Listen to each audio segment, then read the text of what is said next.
Good afternoon, everyone, and welcome to the Studio Memoirs once again. I hope you're all happy and healthy and full of cash and all that good things. Maybe a meat and potato pie from the north of England.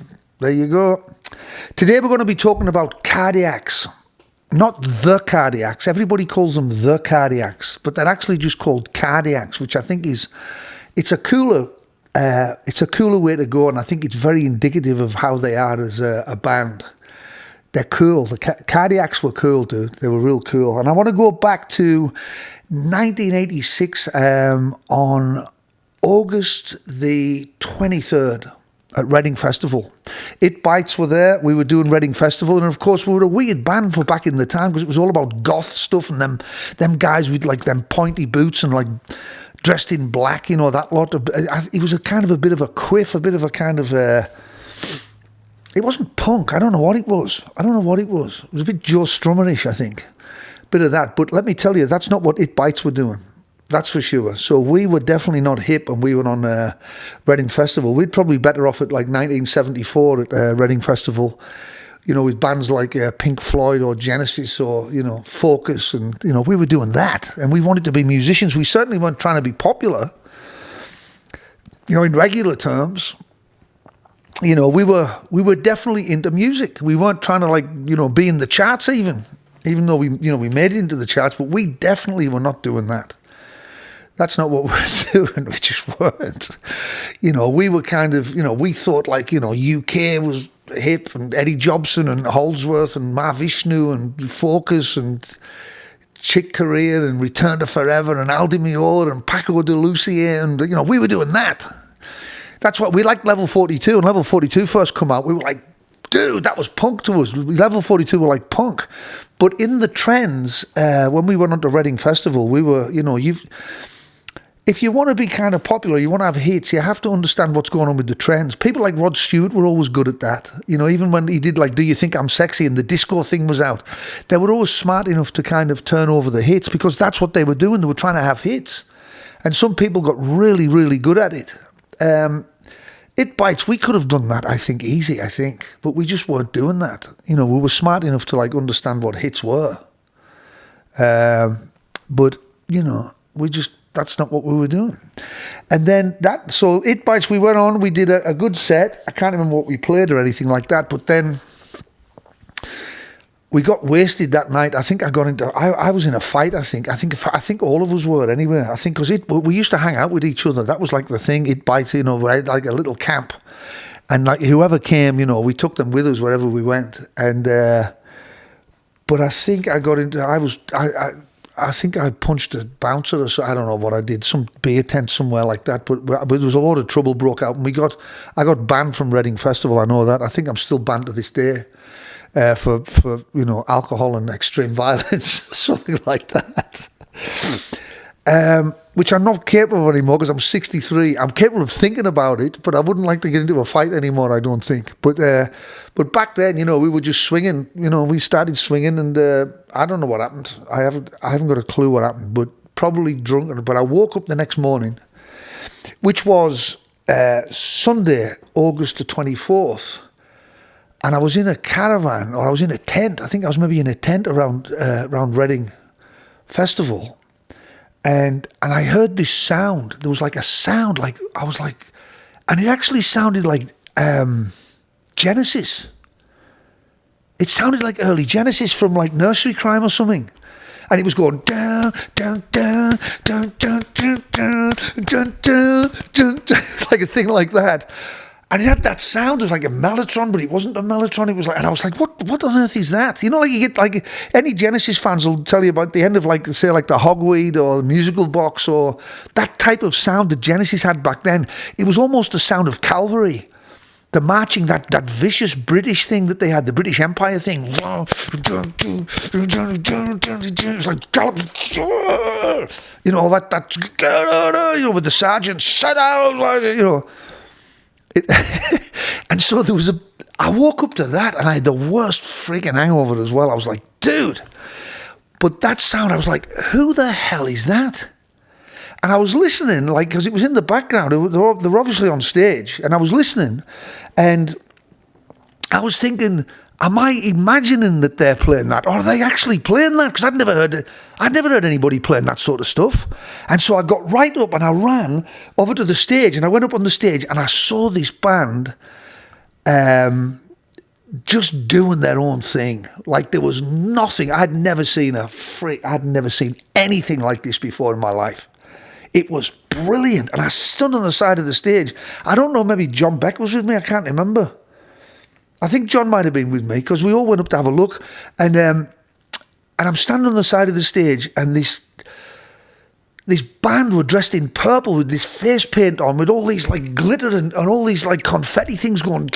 And they had this woman called Miss Swift who would run on with blonde hair, and she would go. And it was like this theatre production. I don't even know how to describe it, because I would say in those terms it's indescribable, but there was nothing, and I mean absolutely nothing like that anywhere. You know, you could hear kind of like it didn't even sound like Frank Zappa, but there was some of it was in, you know, in that type of, you know, never can I find the reason. It was all those things. And I just stood there mesmerized at the side, and I thought, this is the band for me. This is just brilliant. And nobody had heard of them. You know, it was just the most amazing thing for me, because I absolutely adored the Cardiacs. I keep saying the Cardiacs. I adored them. And when they finished, we went up. It Bites when it was up. Dude, that was killer, because they were doing muso shit as well. You know, we felt like akin to these guys, even though they were poshies. They were like Church of England types, you know. I remember Eddie Izzard said the greatest thing once. He talked about the people in Church of England. He said there's like, you know, because the Catholic thing is everybody's drinking beer and fighting and all that. But the Church of England, he said, they had no elbows. He said they stood there going, and they always had coffee mornings. And so they're standing there with their hands straight down going, hello, hello, hello. You know, when you walk in to the Church of England, hello, hello. Well, the Cardiacs were a bit like that. They had like a Canterbury, you know, that them like Protestant strongholds like Canterbury and like Windsor and like all them words when you're up north. And they were delightful people. They were like college students. They were kind of like, hello, Francis, hello. And I don't know, dude. I thought they were just brilliant. And then we, you know, It Bites were kind of making a bit of a name for ourselves at that point, especially on the live circuit. And so we said to our manager, this lot, we have to get this lot discovered. Now, we weren't even that big anyway, us. We were just like, you know, we were just a bunch of scutches anyway at that point. But we all of the band felt like, let's go out on tour with these lot. Because nobody would take them out on tour with them because they were too good. They were literally too good. Like if you're like some like one of them like goth bands, you know, if you go on after the Cardiacs, after Cardiacs, you will be buried. You'll be up to your knees in shit in 2 seconds, because you won't be able to follow that. In fact, I would say arguably the only band that could follow that would be It Bites. Because we were mental, we were nuts, we had like a rock thing going on, we were playing musical stuff. And you know, it was, and we were strong. Like, you know, like that's one of the things I like about bands, and that's what I loved about Cardiacs. They were strong. It was strong in what they did. That's why I like Morrissey, because he's strong in what he does. There's no avoiding him. You know, all his melodic structures. I would go out tonight, but I haven't got a stitch to wear. No, he's always doing that. William, it was really nothing. It's strong in it. Even U2, they were strong in that thing that they did. Coldplay, I can hear their melodies. It was strong in what they did. There was an identity there. Black Sabbath, like, you know, you go, Genesis, Pink Floyd, Led Zeppelin. I love those bands with a strong identity like that. And It Bites, we had that. We were still in our early days of discovering who we were, of course. So we were kind of copying a lot of things and, you know, from what we'd heard from the prog rock genre, from everybody, you know. Like that's what you kind of do when you first set out on the road. You usually start off like copying people you've heard, and then you hopefully move into your own thing. And Cardiacs were you know, they were not an easy act to follow because they were brilliant. They were just brilliant. There's no other way to put it. They were brilliant. And then we got to know them as people. They went on the road with us, and we did that. That was a classic. That first tour we did with Cardiacs, that was a. If anybody had tickets for that, you saw a bit of history there, boy. I tell you, because that was some serious shit. That was some deep, serious shit going on. It was two bands who were really good at what they did, and we weren't in competition with each other in any shape or form. We were so on their side. We really were, like, we were just completely on their side. We just wanted everybody to love them. And we watched them every night from the side of the stage. Every single night, we stood at the side of the stage and we watched their act every night. I think we did about 10 shows with them or something like that. They were just brilliant. And we loved them as people. Tim was they were just nice people. You know, they were just really nice people. That's all I can say. I absolutely loved them, the Cardiacs. All of them were nice people. And they were like that eccentric English thing that, you know, you get those like the Bonzo Dog Band, like people like that. There's that type of thing, or that like Monty Python's thing. There was like because there's different types of mad, you know what I mean? There's nuts, there's crazy, there's cray-cray. There's and then there's like the Monty Python's one, stark raving mad. Like, I love that. Well, the Cardiacs were bonkers. You know, they were like bonkers. Like, you know, there was a bonkers thing about them. It was obviously intelligence. There was a deep intelligence behind the whole thing, but it was bonkers and it was brilliant at the same time. I can't speak highly enough of them. And I love one of them. I think it was actually Bill. I think his name was Bill. Jim was the bass player, who I loved, old Jim. He was a good lad. He was Tim's brother. But I think the keyboard player was called Bill, if I remember rightly. I haven't seen these guys for a while. But Bill came up to me and he goes, Francis, can I give you my demo? And so you listen to my demo. And I went, yeah, I'd love to hear it, Bill. And he gave me the demo. And the song was called I Will Abroad. And it went something, I can't remember what it goes like now, but it was like a theatre production thing, like so it was something like maybe take out my pen and write a poem. I will abroad. I will abroad. I will, like, he'll do it when he's abroad. And I just thought, dude, I will abroad. How good is that? That's just freaking genius, dude. I just love it. And so the two of us went on tour. You know, they weren't really big drinkers or anything like that. I don't even know if they smoked pot, but I think they were just bonkers. I don't know what they did, but you know, they were definitely great. They were a great hang. They were just beautiful people. They really were. And man, that was definitely a moment in you know, in the world for us and It Bites, because we loved them. We actually went to see them. We hung out with them a few times. I think we did another tour with them actually as well. We liked them that much. And then I think so. I'm not sure, but you know, the two that I'm talking about with Miss Swift and the you know, and the just the madness what they brought. It was like an episode of The Young Ones with great music. You didn't know what the was going to happen next. You just didn't know what was going to happen next. It was like, what? You know, and just the music would change and we'd have all this cool music, like cool shit. It was like really cool shit. With the sound, they had organs and, like, you know, it was just that they had their own thing going on. And I just, you know, still to this day I play the Cardiacs. I love them. Cardiacs, sorry. And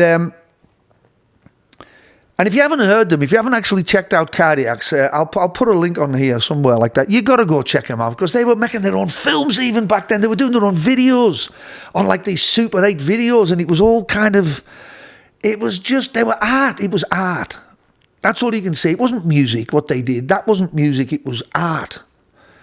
And art was the kind of, art was the folder that it all went in. You know, there's theatre stuff, there was like great music, there was musical stuff, there was pop, there was like, but it all come under, it was art. That, if there's a one thing I could say about Cardiacs, and Tim, because I'm sure Tim was the guy who was probably the visionary behind it.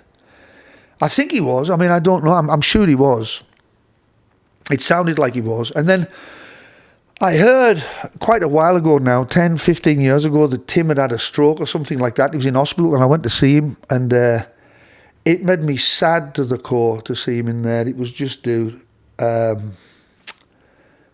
man, I actually didn't know how to respond, to be honest. I didn't know what to say or anything like that. I was kind of, it was like, like a part, it was like, because we spent such a great time together, the pair of us in the both bands, we felt like a kinship to Cardiacs, because we didn't really feel kinship to like the Thompson twins or Kajagoogoo or anything. We kind of, and I don't mean them bands are bad at all, like none in the slightest. In fact, I loved them, like a lot of the stuff. But Duran Duran or any of the bands that were coming out at the time, but we felt a real deep kinship with Cardiacs. These were our family. Like if you could be part of a family, like these were our family.